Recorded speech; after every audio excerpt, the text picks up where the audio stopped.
Now you need to remember who you are. A Dupree woman. Find your inner strength.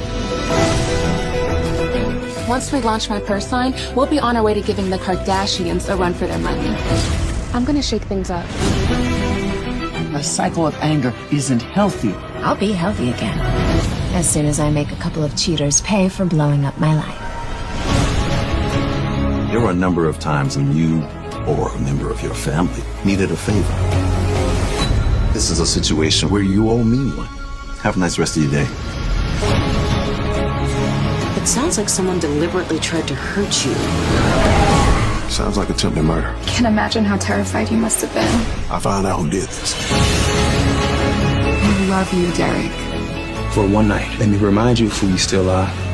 I fell in love with it. Beyond the Gates has confirmed the role that daytime Emmy winner Jordi Villasuso will be portraying and shared the beloved soap star's first airdate, and it's sooner than you'd think. Beginning January 13th, Villasuso will appear as Grayson Perez, a lab tech who works at Garland Memorial Hospital. Outside of his hospital duties, Perez is described as feeling overwhelmed as he spends much of his free time caring for his mother. According to the show's character description, he begins searching for relief and connection while dating in Fairmont Crest. The series teased that viewers will see Perez's humor, sensuality, and honesty come through as his storyline unfolds.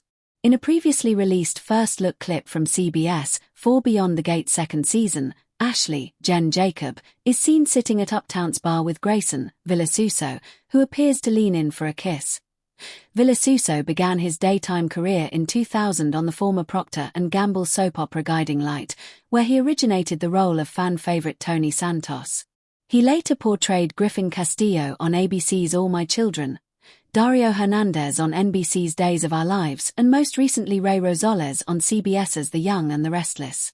For his portrayal of Tony Santos on CBS's Guiding Light, Villasuso earned the Daytime Emmy Award for Outstanding Younger Actor in a Drama Series in 2003. Villasuso's casting follows the recent arrival of Daytime Emmy winner Greg Vaughan, continuing the trend of bringing established daytime stars into Beyond the Gates' expanding ensemble. What is Beyond the Gates? Beyond the Gates is developed and produced by CBS Studios and the NAACP in partnership with P&G Studios, a division of Procter & Gamble. The series is the groundbreaking first hour-long black soap opera to premiere in daytime. The creation is the brainchild of award-winning showrunner Michele Val Jean in association with executive producer Sheila Ducksworth, and is the first new soap opera to premiere since NBC debuted Passions back in 1999. Beyond the Gates airs weekdays on CBS and streams weeknights on Paramount+. Viewers can watch Beyond the Gates from the beginning on Paramount+, on Pluto TV's dedicated 24/7 Beyond the Gates Fast channel. Her face transforms from devastated horror to ferocious, unwavering resolve. Every scheme, every manipulation, is now burned away. She has only one purpose: to protect her son from his father's cruelty and his own body's betrayal. This is a new Nicole, more dangerous because she has nothing left to lose but the one thing she truly loves. In a shocking final scene, she doesn't go to Julian or Victoria. She goes to the one person in town who understands fighting a war against the Hartfords from a position of perceived weakness. She arrives, unannounced and unguarded, at the gates, facing a stunned Danny. "We need to talk," Nicole says, her voice hollow but clear. "It's about our families. All of them."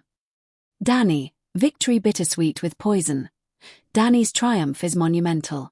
She has the legal and moral key to the gates. The town will have to recognize her. Yet, the Hartford genetic link in her own results plants a seed of deep, unsettling confusion. What does this mean about her mother's past? Was Eleanor's connection to the Hartfords more than just adversarial?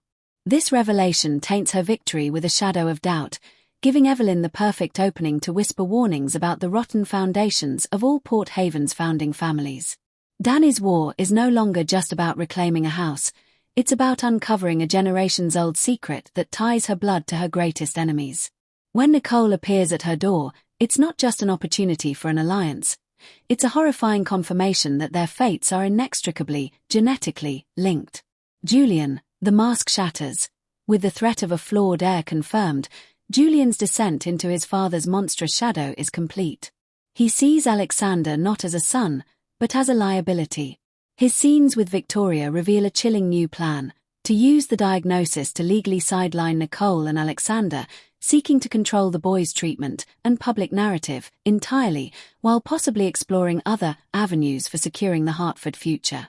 He is now the show's unadulterated villain, and his ruthlessness has just been given a medical justification.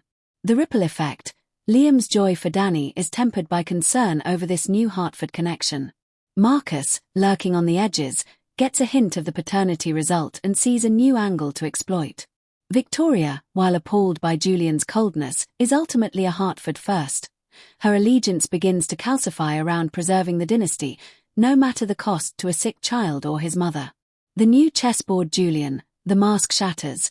With the threat of a flawed heir confirmed, Julian's descent into his father's monstrous shadow is complete. He sees Alexander not as a son, but as a liability. His scenes with Victoria reveal a chilling new plan: to use the diagnosis to legally sideline Nicole and Alexander, seeking to control the boys' treatment and public narrative entirely, while possibly exploring other avenues for securing the Hartford future. He is now the show's unadulterated villain, and his ruthlessness has just been given a medical justification. The ripple effect: Liam's joy for Daphnee is tempered by concern over this new Hartford connection. Marcus, lurking on the edges, gets a hint of the paternity result and sees a new angle to exploit. Victoria, while appalled by Julian's coldness, is ultimately a Hartford first. Her allegiance begins to calcify around preserving the dynasty, no matter the cost to a sick child or his mother. The new chessboard. The verdict ends not with a cliffhanger of action, but with one of profound, uneasy stillness. Two women, lifelong adversaries, stand across a threshold from one another. One holds the key to a legacy, the other holds the key to a devastating secret. Their children, one's legitimacy and the other's health, are now the central stakes in a war that has just become heartbreakingly personal. The paternity test gave answers, but the genetic tests posed darker, more complex questions. Daphnee is a Rivers, but what Hartford blood flows in her veins? Alexander is a Hartford, but what price will his inheritance demand? The gates of the mansion may now rightfully belong to Daphnee, but the gated, treacherous hearts of Port Haven's families have just been thrown wide open, revealing a labyrinth of lies and shared blood that promises to consume them all. The battle for the house is over. The war for the truth of Port Haven's very soul has just begun.